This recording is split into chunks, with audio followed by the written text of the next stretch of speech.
Hey everybody, my name is Mark Wolf. I discovered the grand unified theory of game design. The basic primer is in the description below, and in this video we are going to be talking about real games not being a simulation. So we've talked about this before, and it's pretty simple. This is probably going to be one of the shorter videos, but what I mean by that is we can go over some examples, but the concept is very simple, and the examples are just infinite that you could have because it's any instance of this. And there are maybe some tricky examples like, I don't know, intro scenes, lead up times, where you'll run into grind, where simulation will just be like waiting, kind of weird things like that. Those are all bad to have. But in general, simulation, I think, more runs into the problem where it's just a straight up, like having a flight simulator, or in fighting games, getting a little too realistic with the mechanics and the dependencies on certain things and the limitations in the real world on what's happening in the first person shooter. I don't know if did I say fighting games accidentally just now, before? I don't know if I said fighting games, I meant first person shooters. But this also, happens in, I guess, some RPG games that you could run into.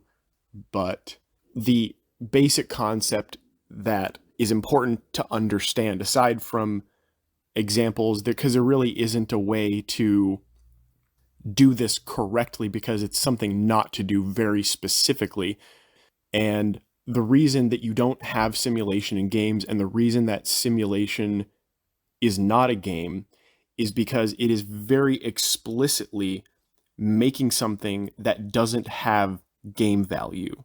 It is very explicitly designing something that it has the express purpose of simulating the real world. And that's not a mistake of using the word in the definition. Simulation is not game design. When you're designing a flight simulator, you're excluding game mechanics very specifically to make it real world relevant, or to make the player experience things that happen in the real world that wouldn't happen in a game, that have no place in a game because they're not game mechanics. It's not even part of a competition. It may not be fair. It may not be balanced. It may completely lack strategy. It may prevent customization of strategy. It may take agency away. And all the examples that we could go through would, be various things that, do those violations. But no matter what the simulation is, it is fundamentally going to violate formal game theory. And you can run all the checks on that, but it is tautological. So this is maybe one of those more complex cases where you can get into semantics, but it is true. And so if you run into examples here, like taking agency away from players, if you had a flight simulator, then a whole lot of what you're doing is waiting. You're just flying around and you're just getting from point A to point B, and it may be simulating real time. Now, in a game that doesn't have any value, you are just wasting the player's life. But the value in a simulation, if you're trying to, say, teach somebody how to fly a plane, it's allowing them to experience in real time how things happen so that they can build those skills in order to do it in the real world. But that is not a game. It's not a competition. It is not meant to lack real world relevance. It is meant to be real world dependent. And it's not even a sport in that case either.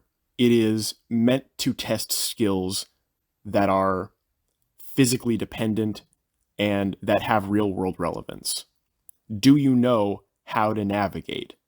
Because if a flight simulator doesn't navigate for you, if it requires that you understand the navigation of the aircraft or whatever, then that is something that you're going to have to understand in order to be successful at completing those challenges. And none of these things have game value at all. They all violate the rest of the game theory. If you're just flying around and waiting, that's violating agency. Lacking customization of strategy could be a big part of what the simulation is fundamentally. Like, you can only fly one plane. This is a simulation for this plane. There is no customization of strategy. This is what it is, and all of the loadouts for your missions are pre-chosen for you. And there is only, like, all of the things that you're going to be doing, again, lack game decisions. This isn't something that you can customize to accommodate your specific abilities. If you can't fly a plane correctly, then you're going to fail. And, being a competition too, I suppose in some simulations you could be expected to win, or maybe expected to fail too. You could certainly simulate that, like in a war simulator. But you would run into this problem if you determine what the narrative was based on something like historical events. Like, if the player's decisions didn't matter because it was reenacting something, kind of like we talked about in real-world relevance with the simulation example, you could run into that problem where you're taking away the competition itself. Now, the player's decisions don't matter. There's no way to change the outcome of the conflict. And there's no agency. It's not a competition. It's not fair.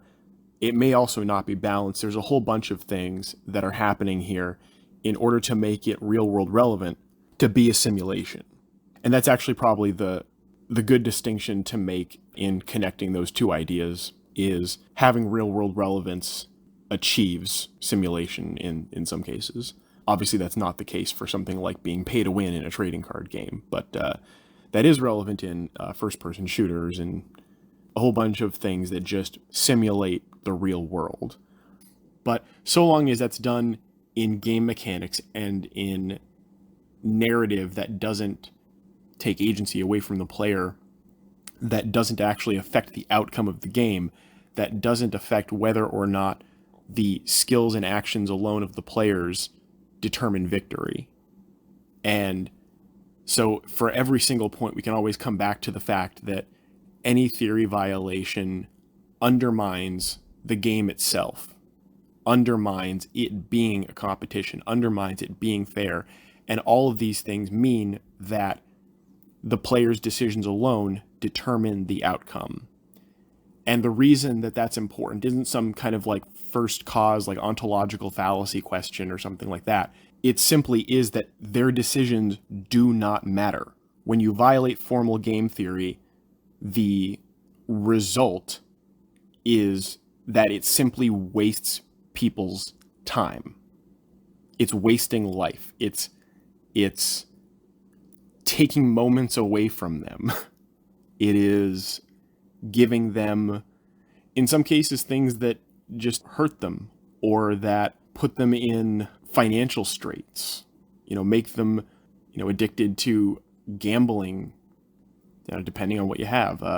There's a lot of games that just kind of, or a lot of things called games, they're labeled games because nobody has before me formally defined a game. So all of these things are free to do this before I made this public. They're just masquerading as games, but really they're scams. And I've mentioned this before, a lot of these designs, they're not game designs, they are business plans. They are scam designs. They are designed as scams and given an aesthetic skin. It's pretty pictures. It's pretty pictures and the illusion of agency. The illusion, maybe, of a competition. And I really want people to stop being fooled. But for that to be the case, I think one of two things, or maybe both, is going to have to happen. Is one, players are going to have to start pushing back on these things that quote-unquote game designers, these not game designers, are doing to them.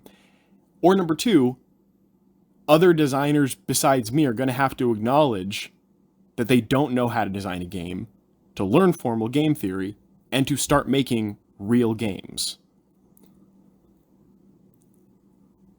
And I don't know when that's going to happen. I hope it's soon. I hope other game designers out there realize how much potential there is and how important it is that I am making this public for free.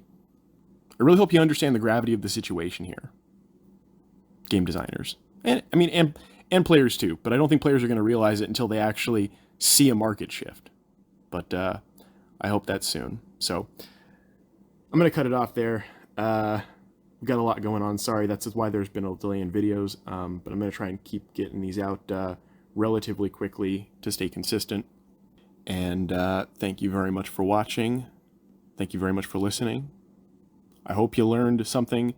And if you have any questions, if you have specific game mechanics that you want me to look at, specific games that you have questions about, whether it's simulation, whether if you see something that says like a simulation, you're like, I don't think this violates formal game theory or this or that, if you have any questions, please post them. And tell me the game mechanics so I can look it up, so I can check game footage, so I can read wikis, so I can look at strategy guides and figure out what the heck's going on and, assess things and see if I can give any useful follow-ups. And I will see you in the next one.